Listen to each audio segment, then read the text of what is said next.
My name is Detective Sarah Martinez, and for 12 years I worked as a crime scene investigator for the Los Angeles County Sheriff's Department. During that time, I processed over 300 scenes ranging from burglaries to homicides. I've seen things that would make most people lose sleep for weeks. Blood spatter patterns that told stories no one wanted to hear. Evidence that revealed the darkest corners of human nature. Crime scenes so disturbing that seasoned detectives would step outside for fresh air.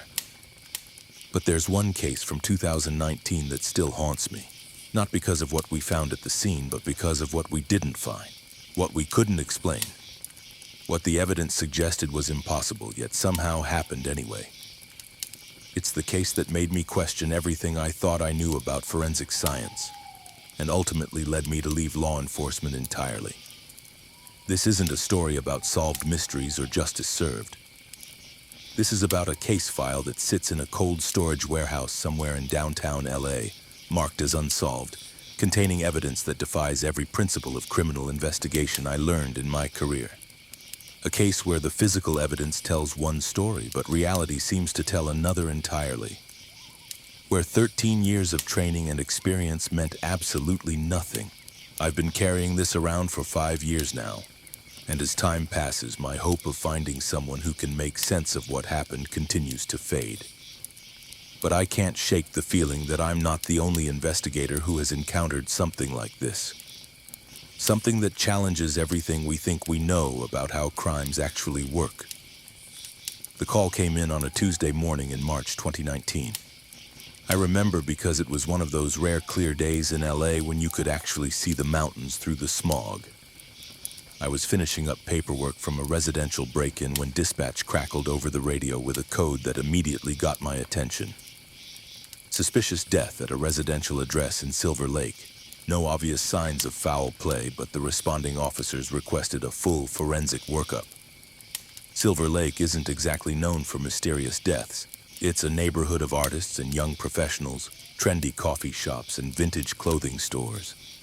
The kind of place where the biggest crimes are usually stolen bicycles or vandalized street art, but something about this call felt different from the moment I heard the address. The house was a modest 1940s bungalow tucked into a quiet residential street lined with jacaranda trees. From the outside, nothing seemed unusual. Well-maintained lawn, fresh paint, newspapers still sitting on the front porch. The kind of place you'd walk past without giving it a second thought. But as I approached the front door, I noticed something that immediately set my investigator instincts on high alert. The responding officers were standing unusually far from the entrance.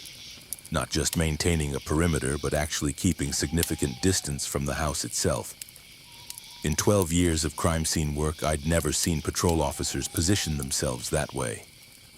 Usually they're eager to share what they've observed, to walk you through their initial assessment of the scene.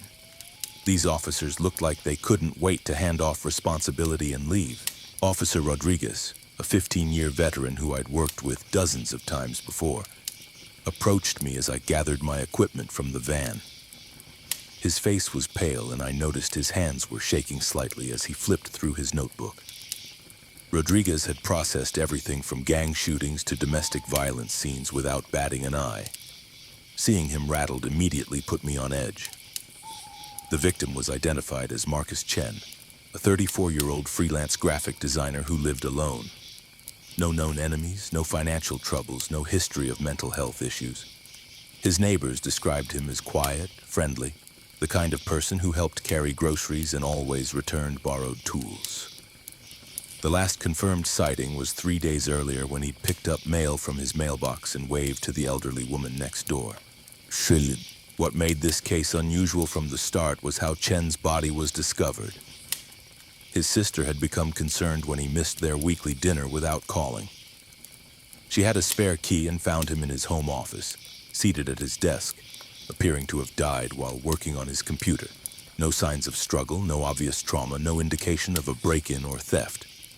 At first glance, it looked like a natural death, maybe a heart attack or stroke. But there were details that didn't add up. Details that became more disturbing the closer I examined them. The computer was still running, displaying a design project Chen had been working on. His coffee cup was half full and still warm to the touch, suggesting death had occurred recently. But the mail piled up outside indicated no one had been in or out of the house for days. So the position of the body was the first thing that struck me as odd.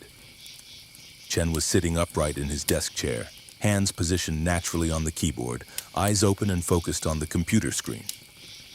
In my experience, people who die of natural causes while seated usually slump forward or to one side. The body's natural tendency is to collapse when muscle control is lost. But Chen looked like he had simply stopped mid-keystroke and remained frozen in place. I began documenting the scene with photographs, working systematically from the exterior to the interior, capturing every angle and detail. The house showed no signs of forced entry. Windows were locked from the inside, doors were secure, alarm system was still armed. Chen's wallet, containing over $200 in cash, was sitting openly on his kitchen counter. His laptop, phone, and expensive camera equipment were all in plain sight and undisturbed. But as I moved through the house, I started noticing things that made the hair on the back of my neck stand up. Things that suggested this wasn't the straightforward natural death it initially appeared to be. Details that would eventually lead me down a rabbit hole of questions that I still can't answer 5 years later. The first anomaly was in Chen's bedroom. The bed was made perfectly, hospital corners tucked with military precision.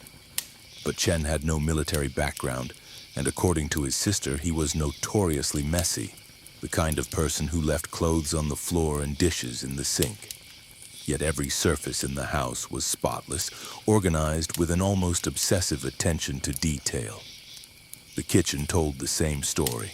Every dish was washed and put away, counters wiped clean, even the inside of the microwave looked like it had been scrubbed.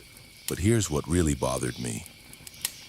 Chen's sister said he'd been working on a major project with a tight deadline, the kind of high-stress situation where most people survive on takeout containers and energy drinks. Yet there wasn't a single piece of trash in any wastebasket, not even a gum wrapper. I started documenting everything with my camera, but that's when I encountered the second anomaly. My equipment began malfunctioning in ways I'd never experienced. The camera's autofocus kept hunting, unable to lock onto Chen's body even though the lighting was perfect. The flash would fire randomly, even when I wasn't pressing the shutter. Most disturbing was the LCD screen. It would show the image clearly for a moment, then flicker and display what looked like double exposure effects, as if there were two bodies in the chair instead of one. I switched to my backup camera, thinking it was just equipment failure. Same problems. Then my third camera. By the time I'd gone through every piece of photographic equipment in my kit, I was starting to seriously question what was happening. In 12 years of crime scene photography, I'd never had technical failures like this. The coroner arrived around noon and I watched Dr. Patricia Wong examine the body. Wong was one of the most experienced forensic pathologists in the county, someone who could determine cause of death from the smallest details. But as she worked, I noticed her becoming increasingly frustrated. She kept checking and rechecking her instruments, muttering under her breath about readings that didn't make sense. When Wong attempted to take Chen's core body temperature, her thermometer gave impossible readings. First, it showed 98.6 degrees normal body temperature for a living person. Then it jumped to 42 degrees, as if the body had been frozen. Then back to normal again. She tried 3 different thermometers with the same erratic results. The rigor mortis examination was equally confusing. Rigor typically begins 2 to 6 hours after death, starting in the smaller muscles and progressing throughout the body. It follows predictable patterns that help us estimate time of death. But Chen's body showed no signs of rigor mortis at all, despite the evidence suggesting he'd been dead for days. His joints moved freely, muscles remained pliable, exactly as if death had occurred within the past hour. But here's where things got truly disturbing. When Wong attempted to move Chen's body from the chair to the gurney, something happened that still gives me nightmares. The moment her hands made contact with his shoulders, every piece of electronic equipment in the room went haywire. My radio started cycling through channels on its own, picking up fragments of conversations from different frequencies. The house's security system began beeping an alarm pattern that didn't correspond to any programmed code. Even my digital watch reset itself to midnight. Wong stepped back, and immediately all the electronic interference stopped. Complete silence. She looked at me with an expression I'd never seen on her face before. Genuine fear. In 23 years of forensic medicine, she'd handled decomposed bodies, burned victims, cases that would make most people physically ill. But something about Marcus Chen's body had shaken her to her core.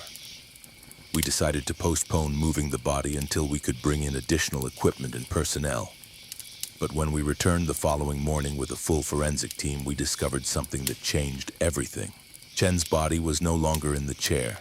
It was lying on the floor beside his desk, positioned naturally as if he had simply collapsed and died there. The chair was pushed back from the desk, coffee cup knocked over, exactly what you'd expect to find at the scene of a natural death. Every photograph I'd taken the previous day showed Chen seated upright in his chair. But now the physical evidence suggested he'd never been sitting at all. My crime scene sketches, detailed measurements, and written notes all documented a body in a chair. The reality in front of us showed a completely different scene. The forensic team processed the new scene thoroughly. Wong completed her examination and determined that Chen had died of cardiac arrest, likely brought on by a previously undiagnosed heart condition. Natural causes, no signs of foul play, the kind of straightforward case that gets closed with minimal investigation. But I couldn't let it go. I spent weeks reviewing my photographs, my notes, cross-referencing everything with the other officers who'd been present. Everyone remembered the same thing. Chen seated at his desk, appearing to have died while working. Yet none of our documentation matched what the final scene looked like. I submitted my report with a recommendation for further investigation, but it was dismissed by my superiors. Natural death, case closed. The photographs showing equipment malfunctions were attributed to user error. The conflicting evidence was explained away as initial scene contamination, everything filed away and forgotten. And that case broke something fundamental in my understanding of how investigations work. For 12 years, I'd built my career on the principle that physical evidence doesn't lie. That careful documentation and scientific analysis could reveal the truth about any situation. But Marcus Chen's case showed me that sometimes the evidence can tell two completely different stories, and we have no way to determine which one is real. I left the sheriff's department 6 months later. I couldn't continue doing work that relied on assumptions I no longer believed. The other investigators thought I'd burned out, that I'd seen too much and needed a career change. They weren't wrong, but they weren't entirely right either. Sometimes I wonder if there are other cases like Chen's out there. Files marked as natural deaths or unsolved mysteries that actually contain evidence of something far stranger. Investigators who encountered crime scenes that challenged everything they thought they knew about forensic science but kept quiet because the truth sounded too impossible to believe. Marcus Chen died on a Tuesday in March 2019. The official cause was cardiac arrest, but somewhere in a storage facility in downtown LA, there's a box containing photographs and evidence that suggests something far more complicated happened in that Silver Lake bungalow. Something that 12 years of training couldn't prepare me to understand. I still wake up some nights thinking about that case, wondering if I missed something crucial or if some cases simply can't be solved using conventional methods. All I know for certain is that reality sometimes refuses to match the evidence. And that's a truth that will keep me awake for the rest of my life.